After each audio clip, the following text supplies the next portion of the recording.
Hoyer versus Nightengale. Cubs not out on Otani. We talk about it all next. You are Locked On Cubs, your daily Chicago Cubs podcast. Part of the Locked On Podcast Network, your team every day.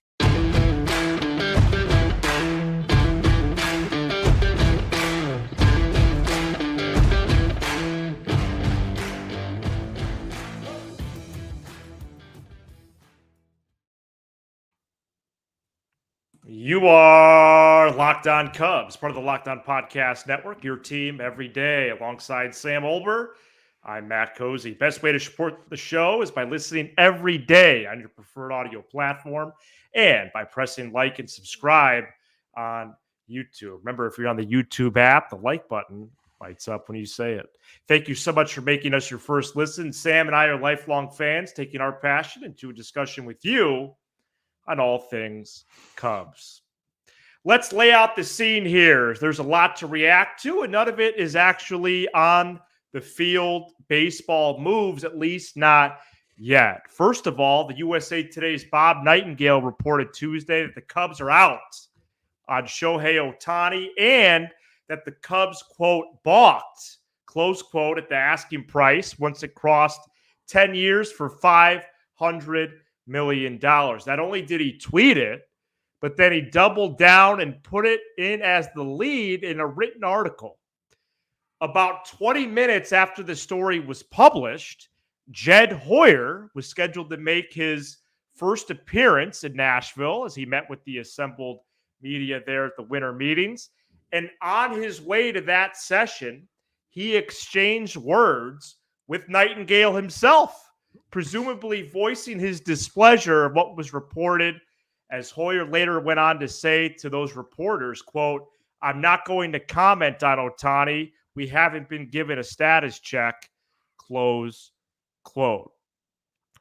There's even more to unpack here because as we're recording here at 8:40 p.m. Central Standard Time, Sam, Bob has tripled down as the Cubs apparently are not out on Otani yet, but he seems to think so.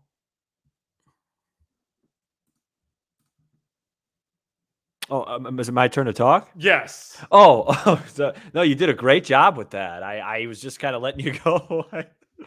That was really, that was really well put. So basically where we're at is about 10 minutes before we recorded. It's all theater today.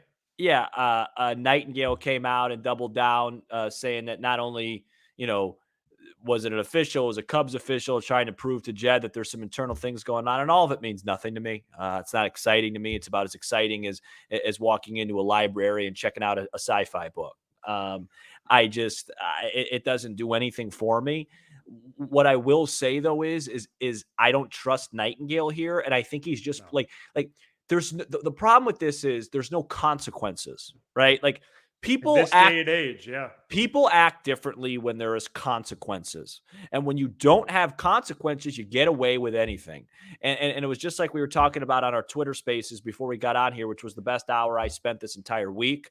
Spoiler alert: it will be my best of the week going into Friday. It's phenomenal. If you do follow us on Twitter at Sam Olber and whatever at _whatever cozy, there it is. Yeah, there it is. Please join us on those because we get a chance to interact with you, but instead of on live like we do on YouTube where it's comments, we actually get the audio and it's amazing. But we were talking about just today's era and the social media and this instant access and this race to be first. And it's not just in sports and it's in life, and it's a huge problem.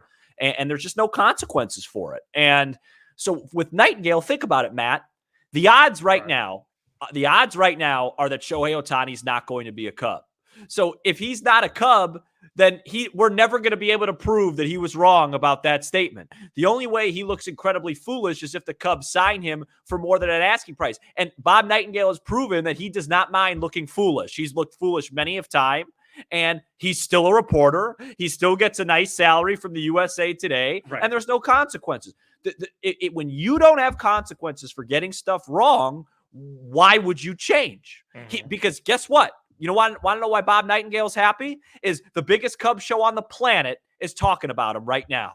So Yeah. for him, it's free publicity. And that's the problem with the world. It's social media, instant everything, instant gratification, instant reaction. Whatever happened to waking up in the morning, getting the paper and reading good informed material without bias that was researched and reported instead of, I'm at the same place with Michael Jordan. Instead of shaking his hand, I'm going to take a video of him and post it and show all my friends. So I'm tired of this. This isn't for me. I'm about action on the diamond. I'm about analyzing things and talking baseball. This is your realm. This is the media realm. So I'll just put my headphones up. Maybe I'll read a book. I got a book right here. I got a book about JFK, a book about Kobe Bryant. Well, I borrowed it. Yeah, you borrowed it. I could do a lot of good reading right now. I don't want to talk about that. So that's all you. You actually do have good books there. Thank you. All right, so there is a lot to this, and the landscape that you're describing, honestly, Sam, it hasn't happened for about 15 years. It's been gone longer than we realize. The thing that I'm trying to figure out here is where the Cubs' place is on Ohtani, because the Blue Jays, pretty much out of thin air since Saturday, have had increased momentum. On the betting sites, they're in the second spot firmly, and the Dodgers are still the favorite. Not only that, but then Dave Roberts decides he wants to be outgoing all of a sudden and just give up everything on Ohtani. We met with them here. We talked about this. We did this, which is a complete departure from a lot of other teams' approaches, including the Cubs. The Cubs manager, Craig Counsell, said he hasn't met with Ohtani. Now, you would want Counsell to be at a meeting with the best free agent on the market, but perhaps there's a technicality with this and that Counsell maybe talked to him by phone or by video. I don't know. Perhaps the meeting hasn't happened yet. But here's what I think. Despite the Nightengale report, which Jed Hoyer was genuinely upset about, the Cubs have not only met with Ohtani, I think, but they're doing everything afterwards correctly. They are respecting Ohtani's wishes and being quiet about what has happened.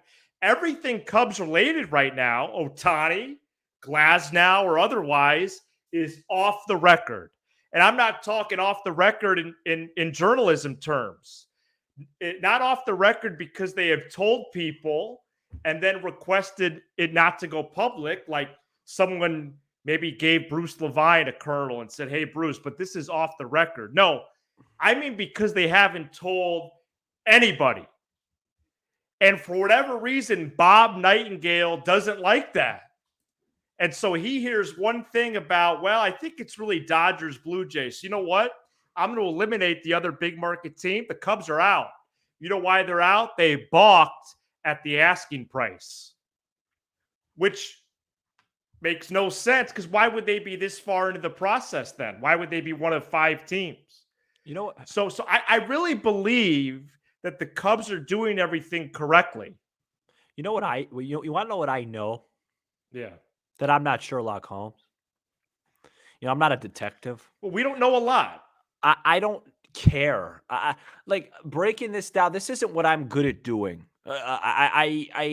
Who said this and the steps here and the taking the notes. I didn't take a lot of notes in school. Right. I'm a prolific note taker. I agree with what you're saying about why would the Cubs be involved in this if they thought 10 for 500 was the cap? That's a baseline. That's a baseline. We all knew that, unless maybe they were like, oh, it's going to be discounted because of the injury. And then once it got up over, I just don't think so. I don't think when you're going after a guy of this when you're going after a guy of this magnitude, you have to know you're going way over the asking price. Right.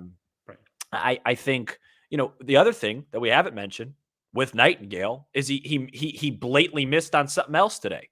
Oh, please bring that up. He said that Christopher, I'll just pull it up because, that's what I could do. I'll just pull it up if you don't mind filibustering for me for about 10 seconds here. Well, so not only did he say the Cubs are out on Otani, but this afternoon he said that Christopher Morel could be a centerpiece in return for Glasnow trade, and then he redacted that. And he redacted, well, I don't know what that means, but he retracted. He said, while the Chicago Cubs and Tampa Bay Rays have engaged in trade talks with prize Rays starter Tyler Glasnow, the Cubs will not give up Christopher Morel simply for a one-year rental. So there's another step back from Nightengale. If it were up to me, that's hours apart. If it were up to me, I wouldn't follow him, and I don't. So I'm ready for all this, Today, I said it on the Twitter Spaces. Today was the most action-packed day, and nothing happened. It was just all rumors. I feel like I'm like 13. Right. And it was all within like an hour span. Yeah, there was a ton of stuff. I mean, I thought Counsell had some interesting things to say. Yeah. We'll get to that later. Yeah, we'll get to that later. Sorry. I'm just so bored of the rumors. I just can't help myself, but move on. Look, this is my conclusion on Ohtani. Okay. I have no idea what's going on. And so I would like to I'm not a big speculator unless I have a little bit of a hunch. And I don't. I have no hunch. I have nothing. If he were to end up tomorrow on the Cubs, would I be absolutely shocked? Well, yeah, kind of at this point. I'm definitely a little bit on the other side. It would be a surprise, I believe. But would I be shocked if he, Dodgers, whatever? I will say the one thing I got out of today is that there is definitely some real validity in him wanting to be quiet about the leaks, because Dave Roberts went public about their meeting today and immediately was shunned by his own front office for doing so and was talked to. I'm talking about picture David Roberts. David Roberts at the podium, press conference ends, checks his phone and goes and has a talk with his bosses and say, yeah, and it was obvious, and people all over Nashville that were in there were like, something happened there. He wasn't supposed to say that. And then the Dodgers GM was like, yeah, I don't know what Dave was talking about. So look, this Otani thing is causing some sort of, issues all over the land right now, and you just have to wait. I mean, you got a Verdugo deal, that's separate. You got a mid-year reliever. You haven't gotten anything that's really, really big yet. No. And I don't think you're going to until the two-way star makes his decision. Before we get to Craig Counsell's comments, which actually come courtesy of Locked On's own Lindsey Crosby, I do believe, Sam. Yeah, he was sending to me. Yep. We're going to get to some more rumors. No, come on. What could the Cubs' pivot plan be? Oh. John Heyman chimed in. We talk about it next. I know we come to sports to escape from some of the crazy realities of real life, but can we just talk for a minute about preparing for tough situations? Whether you're on extended travel, bracing for a major weather event, or limited by yet another supply shortage, you are covered. Thanks to our partners at Jace Medical, life-saving antibiotics and a long list of daily medications can be ordered in a 1-year supply. Even ED generics for Cialis or Viagra. Jace Medical has the Jace case. The Jace case is a pack of 5 different antibiotics to treat a long list of bacterial illnesses, including UTIs, respiratory infections, skin infections, among others. Visit jacemedical.com and complete your physician encounter. It will be reviewed by a board-certified physician, and your medications will be dispensed by a licensed pharmacy at a fraction of the regular cost. Go to jacemedical.com and use offer code LOCKEDON to get $20 off your order. That's jacemedical.com, Jase medical.com, offer code LOCKEDON. John Heyman reported Tuesday that the Cubs are not out on Ohtani. So did Bruce Levine of 670 The Score and Marquee. And Heyman added that if the Cubs don't get Ohtani, they will turn their attention to a trio, count them 3, free agents: Cody Bellinger, Matt Chapman, and Rhys Hoskins. And Sam, I have to say, with the absence of Ohtani, Bellinger, Chapman, Hoskins, and a trade for a starting pitcher would be a ton of activity. I just don't understand what the report is.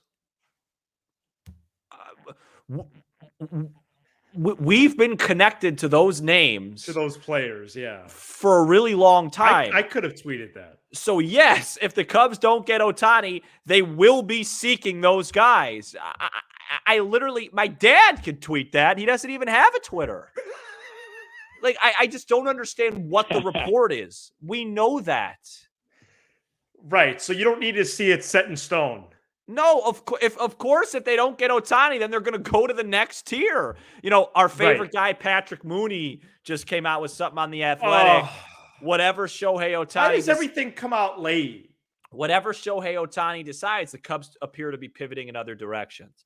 Updates from the winter meetings with Sadahab Sharma on Yamamoto, Tyler Glasnow, and more. Sorry, Mr. Mooney, because of the way you handled your business with the way the Ross thing happened, I will not be subscribing to your articles. Wow, and I do, so I could fill you in perhaps later on. More questions than answers as Cubs wait for clarity in Otani sweepstakes. But do you know what I mean, though, Matt? Like, people that are listening to our show every day, even people that don't watch the Cubs, have the logical idea of, okay, well, if they don't get Ohtani, then we know they're already interested in Hoskins. And then it just is logical sense. Maybe Bellinger, maybe, whoever else he mentioned, Chapman. Right. Chapman's the only one that's like kind of new information. And it is. And then we know they're going to trade for Glasnow. So, a logical offseason at this point would be trading for Glasnow, Hoskins, one of the two other guys that were just mentioned, and maybe another pitcher. That'd be a lot of activity. That'd be fine. We'll see what happens. I just don't understand. Like, I'm just not really learning anything from that reporting. Yeah, and Mooney and Sharma bring up Imanaga as a realistic target for the Cubs. I think we should do a show on him. Yeah, let's pursue that then. I like him. I've done my homework on him. Oh. I think he's a fair price. Let's do that then. I don't think he's diet soda, and I would like if the Cubs acquired him. Yeah, so Mooney and Sharma say the Cubs are getting ready to pivot, and it's Glasnow, Hoskins, and Imanaga for now, and then they're monitoring Bellinger. That was the quickest speed I've ever read, I believe.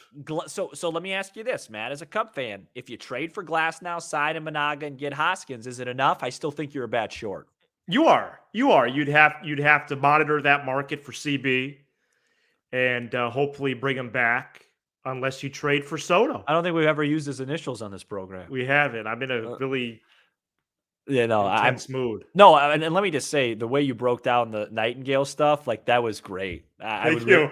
I would really like you to almost do that again if you could, because it really just, like, I kind of felt like I was just listening and watching as I get ready to watch some NBA midseason tournament basketball. So, well, people are wondering what I'm looking at, folks. It's the light's really bright sometimes, so I have to look away. I don't have great eyes. I don't go to the eye doctor, so sometimes when I do this, there's not anybody else in the room. Nobody. It's just sometimes it's hard to look directly in there. People think I got like an audience with me. Would Jed have made a remark like that, a denial like that, if Nightengale was right? No. Okay. Coming up next, Craig Counsell speaks. We hear from him next. Locked On has launched the first ever national sports 24/7 streaming channel on YouTube. Locked On Sports Today covers the top sports stories of the day with the local experts of Locked On, plus our national shows covering every league. Search Locked On Sports Today on YouTube and subscribe to the first ever national sports 24/7 streaming channel. Cubs manager Craig Counsell spoke at the winter meetings in Nashville on Tuesday. And aside from being reserved on meetings with potential players, Counsell name dropped a couple current ones, Sam, didn't he? Yeah. So, of course, another great moment for the great Bob Nightengale. Right after he tweeted that Christopher Morel was going to be in a Glasnow deal, Craig Counsell talked about how he loves Christopher Morel. Yeah. Would like him to have him in the lineup. Just doesn't know where to put him. And then he talked about Seiya Suzuki and said that he thinks Seiya Suzuki is one step away from being a player that everybody fears around the league. A scary offensive player to the rest of the league. And we've been saying it on that show. on this show for a while. Yeah, Like we that's feel true. like we feel like he's one step. Like right now, Seiya Suzuki is a very talented player that shows flashes of being a star. And I think to me, it's right here. It's right here, pointing to my head. It is. Mentally. If he could lock in there each day, you will like he if you're looking for a guy, because the one thing that worries me, Matt, is that said your name weird there. I said Matt. The one thing that worries me, Matt, is that the Cubs last year did get some performances you just can't rely on getting again. Number one being Cody Bellinger. And then the other one being Yan Gomes, right? You just can't expect Yan Gomes to be a top 7 offensive catcher. And so you're going to need some guys that overperform next year. And I just think even though Seiya Suzuki ended up having good overall numbers, I think he's your big candidate of like, you know, a guy that sits around a 900 plus OPS all year. Like, I just think he's the one guy, and that's why the Cubs are missing bats that's talented enough to do that. I used to think about Ian Happ in that realm, and I've moved on. Wow. Like who on the Cubs right now that Cody Bellinger's not on the team, is capable of having a 900 OPS season? I think Seiya Suzuki's the only answer. I think that's the only one. I mean, you can make a case if everything came together for Happ, but I just can't. Dansby, no, he doesn't get on enough. 900? Yeah. Nico, no, he doesn't get on enough, and he doesn't hit for enough power. Like Nico, if Nico was in the high 7s, it'd be great because that means he's hitting 300. Like, I'm just saying, full stop, you know, it's Suzuki. And even if you ask Hoskins, I guess Morel. But that I would say it's Suzuki 1, Morel 2. Yeah. Swanson 3, Happ 4. Yeah, and that's it. Something like that. Yeah, there's no other candidates. What about Wisdom? No. No, Wisdom would have to actually, you know, he'd have to hit 55 homers for that. No, but yeah, the Cubs are lacking in that department. Not Wisdom. And you know, my brain is just on all cylinders right now. Can I say that? Is that the right expression? You know, I'm not sure. Jed. I don't think so. Jed used the wrong expression today, and poorly. What did he say? He said he's drawing a line in the water. Okay, the expression is line in the sand, Jed. Okay, you can't draw on water, player. And Ken Rosenthal did a video from his hotel room in the dark. I mean, put on a light, Ken. I mean, you're one of the pack a ring light next time. You're one of the most well-respected reporters in baseball. He's getting paid 7 figures. Yeah, and he's doing. You saw the light. There's no light, Ken. You know, I mean, is it some type of joke? Wasn't it like during the daytime? It was during the daytime. No, that's kind of odd. What is this? A Halloween report? I mean, good grief, guys. I know it's been a slow week. Let's all get it together. We're on our A games, okay? Yeah, wow, I feel good. Except despite you said the inactivity. No, and I don't feel good, but I'm still. I know. I'm 2 days still in a here. row. I'm still here, and you know, that's all I could do. I might do another Twitter Spaces or something. No. Hey, shout out to the Illini, big win. All right, great. So listen. Hey, listen. You talk about you and Bryce talk about Iowa for 7 hours on the show. Let me give a shout out to my team, for God's sake. No, I haven't. I don't really mention Iowa that much, bro. Not anymore, but it used to be a day-to-day occurrence. You usually wear your hoodie. Oh yeah, I have. I have. The first year of the show, I talked about it a lot. Bryce was talking about their lacrosse team. All right, so I like the Imanaga lead for Thursday or Friday. Mm-hmm. I would like to go live Thursday. Is it only Tuesday? Yeah, as a recording time, yeah. I would like to go live at 7 p.m. Thursday. Are you able to do that? Production meeting on the air. Yeah. It's. I think so. I think I'm supposed to do. Oh no, I told Ty. I'm supposed to do Ty's show. But I'll do ours first. Thank you so much for checking out this edition of Locked On Cubs, or Locked On Jed Hoyer, Locked On Bob Nightengale, Locked On Rumors. Locked On Sherlock Holmes. Whatever you want to call it. You give us 20 to 30 minutes. We'll give you all things Cubs with a laugh or two along the way. Be sure to hit subscribe on YouTube and smash the like button for the algorithm. Shout out to the audio peeps on Apple, Spotify, Sirius XM, and more. He's Sam Olber. I'm Matt Cozy. This is Locked On Cubs. Locked On Cubs. There is momentum happening here.